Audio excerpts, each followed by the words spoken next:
नमस्कार दोस्तों, स्वागत है आप सभी का अपने YouTube चैनल पे सीटेड क्लास में। आज हम बात करने वाले हैं एनसीएफ के बारे में। एनसीएफ क्या होता है और कब होता है और क्यों आया है और इसका मेन उद्देश्य क्या है और इसका लक्ष्य क्या है। तो एनसीएफ 2005 तो ये कन्फर्म हो रहा है कि 2005 में ही आया है, ठीक है। इसको कहा जाता है राष्ट्रीय पाठ्यचर्या की रूपरेखा एनसीएफ के द्वारा जारी किया गया है। पहला एनसीएफ 1975 में, दूसरा एनसीएफ 1988 में, तीसरा एनसीएफ 2000 में तथा चौथा एनसीएफ 2005 में आता है। यह क्यों आता है भैया?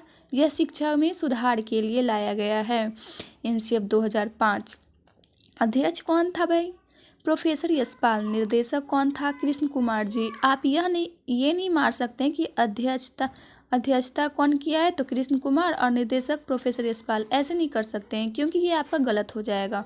ध्यान से देखना है कि अध्यक्ष कौन है और निर्देशक कौन है। सदस्यों की संख्या कितनी थी? सदस्यों की संख्या 35 या फिर 38 थी। एनसीएफ का उदय सभ्यता और प्रगति से हुआ है। सभ्यता और प्रगति आया कहाँ से भाई? यह निबंध से आया। किसके निबंध से आया है? रविंद्रनाथ टैगोर के जो निबंध है उनसे लिया गया है। एनसीएफ 2005 प्रमुख सूत्र क्या है? बिना बोझ का अधिगम, यानी कि बच्चा को बोझ नहीं देना है, ठीक है।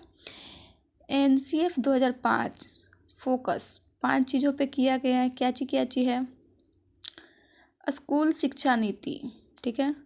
स्कूली शिक्षा को बाहरी जीवन से जोड़ा जाए, पढ़ाई को मातृभाषा किया जाए, रटंत प्रणाली से मुक्त किया जाए। जैसे कि बच्चा को जितना हो सके बाहर से जोड़िए। स्कूली शिक्षा को बाहरी जीवन से जोड़ा जाए, उसके दैनिक जीवन से जोड़ा जाए, ठीक है। पढ़ाई को मातृभाषा करिए, यानी कि उसके लैंग्वेज में पढ़ाइए, उसे समझ में आए ऐसा पढ़ाइए। मातृभाषा यानी कि उसका मदर टंग, यानी कि जो वो भाषा अपने माता पिता या फिर तो अपने समाज के आस पड़ोस से सीखता है, वैसे लैंग्वेज में आप बच्चा को पढ़ाइए ताकि वह पढ़ाई में रुचि ले सकें। रटंत प्रणाली से मुक्त, यानी कि रटना नहीं है, किसी भी चीज़ को रटना नहीं है। वो पहले के ज़माने में रटाया जाता था मार कर, लेकिन अब ज़माना चेंज हो गया है, समय चेंज हो गया है। अब बच्चे को रटाना नहीं है, बल्कि उसे मतलब विद्यालय को ऐसा कर देना है कि बच्चा खुद ब खुद विद्यालय आए, ना कि टीचर को पकड़ पकड़ कर लाना पड़ेगा उसके घर से, ठीक है। माहौल ऐसा मतलब बनाना है विद्यालय का, जैसे कि बच्चा खुद मतलब आए कि चलो भाई स्कूल चलते हैं खेलने के लिए, ठीक है। मतलब पढ़ाई एक खेल टाइप का हो गया, आराम से खेलते खेलते बच्चा सीख जाएगा। ये हो गया। उसके बाद हम बात कर लेते हैं एनसीएफ 2005 एक डॉक्यूमेंट है, अर्थात एक पाठ्यचर्या है। अगर बिल्कुल आसान भाषा में जाने तो यह स्कूल में जितनी भी एक्टिविटी होती है उनका कच्चा चिट्ठा होता है। पाठ्यक्रम तो इसका हिस्सा है, यानी कि पाठ्यक्रम जो है वो हिस्सा है इसका, और ये पूरा बुक है, और वो मतलब चैप्टर बाय चैप्टर वो हो गया। शिक्षण समस्याओं को देखते हुए एनसीएफ 2005 का निर्माण किया गया। विद्यार्थी को क्या कैसे पढ़ाया जाए, एनसीएफ 2005 विषयों पर ध्यान केंद्रित किया गया। यानी कि इसका लाने का मेन उद्देश्य यह था कि बच्चा को क्या और कैसे पढ़ना है यह बताने का मतलब कोशिश किया गया है। राष्ट्रीय पाठ्यचर्या 2005 ने नेशनल स्टीयरिंग कमेटी अध्यक्ष प्रोफेसर यशपाल एवं निर्देशक कृष्ण कुमार को नियुक्त किया गया। यह तो हमने ऊपर भी देखा है। एनसीएफ का उद्भव, राष्ट्रीय पाठ्यचर्या की रूपरेखा 2005 का उद्भव रविंद्रनाथ टैगोर के निबंध सभ्यता और प्रगति से लिया गया है। ये तो हम पहले भी जान चुके हैं, ठीक है। राष्ट्रीय पाठ्यचर्या की रूपरेखा 2005 का अनुवाद संविधान की 8वीं अनुसूची में दी गई 22 भाषाओं में किया गया है और 17 राज्यों के पाठ्यक्रम में लागू किया गया है। राष्ट्रीय पाठ्यचर्या की दस्तावेज इस बात की सिफारिश करता है कि विषयों के बीच की दीवारों को कम किया जाए ताकि बच्चे को समग्र ज्ञान का आनंद मिल सके। एनसीएफ 2005 के अनुसार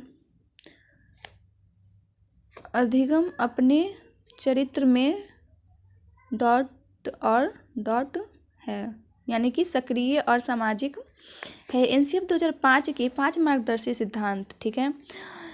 5 मार्गदर्शी सिद्धांत क्या क्या हैं? ज्ञान को स्कूल के बाहरी जीवन से जोड़ना, पढ़ाई को रटंत प्रणाली से मुक्त करना, पाठ्यचर्या पाठ्य पुस्तक केंद्रित ना हो, कक्षा कक्ष को गतिविधि से जोड़ा जाए, इसे लचीला बनाया जाए, राष्ट्रीय मूल्यों के प्रति आस्थावान विद्यार्थी तैयार हो या राष्ट्रीय महत्व के बिंदु को पाठ्यक्रम में शामिल किया जाए। यानी कि बच्चा को पूरी तरह से एक सभ्य नागरिक बनाना हो।